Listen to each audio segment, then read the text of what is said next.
Hammaga assalomu alaykum. Sizlar bilan Ars klinikasi shifokori Dilshodbek Baxtiyorovich bo'laman. Bugun sizlar bilan aholi o'rtasida juda keng tarqalgan mavzu haqida gaplashamiz, ya'ni soch to'kilishi muammolari haqida.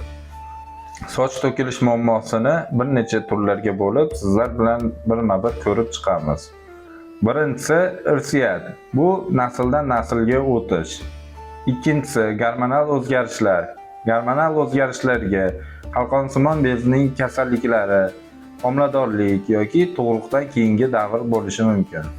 Uchinchisi gipovitaminnoz, ya'ni vitaminlar yetishmovchiligi.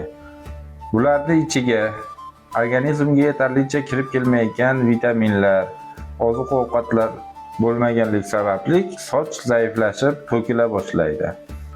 Xususan, organizmga vitamin B kompleksiga kiradigan moddalar yetishmovchiligi va minerallardan temir moddasi yoki sink moddasi yetishmovchiligidan ham bo'lishi mumkin.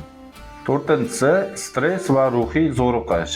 Bularning ichiga uyqusizlik, doimiy stress holatida yurish, chuqur depressiyaga tushib qolish barchasi soch tolalarini zaiflashtiradi.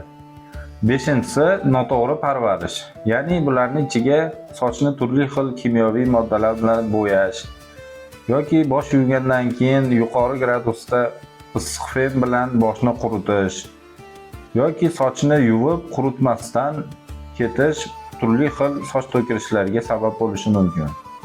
Oltinchisi teri kasalliklari. Bularning ichiga sibariya, turli xil zamburug'li kasalliklar yoki psoriaz bo'lishi mumkin.